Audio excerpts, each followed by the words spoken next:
आज सकाळी सकाळी रॉबिनला मस्तपैकी धुवून मस्तपैकी हवा मारून घेतली. एकदम असे सिल्की सिल्की केस झाले, एकदम भारी वाटायला. वाट होती अंबाजोगाईमधल्या डॉग शोची. पहिल्यांदाच अंबाजोगाई सारख्या शहरामध्ये डॉग शो झाला.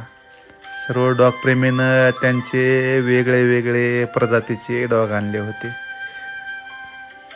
माणूस हा प्राणीमित्र असतो, पक्षी मित्र असतो.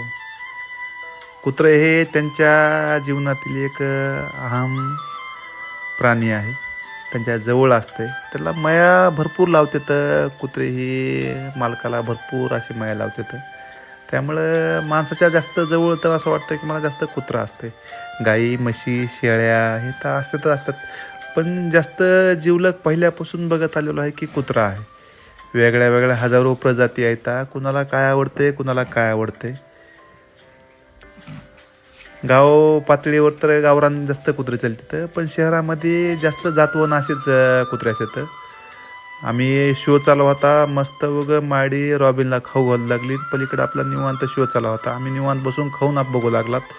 देशमुख सरचा आपला एकदम जबरदस्त कुत्रा, त्यांनी मस्त बघ त्यांनी बॉल आणून दाखवला सगळ्यासमोर.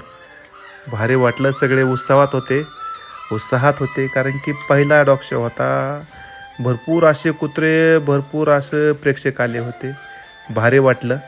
तिथून एक छान असं छोटं ब्रीड पण होतं, ते मस्त फिरलं. आम्हाला एक कारवानचं पिल्लू आवडलं, ते पण आपण खरेदी केलं. मस्त उगं छान आहे. नवीन मेंबर आपल्या घरामध्ये आल्या कोमलपाशी दिलं त्याला. कोमलला लय भारी आवडलं. चला, आयुष्यात काहीतरी वेगळा क्षण, वेगळा दिवस. ओके, धन्यवाद.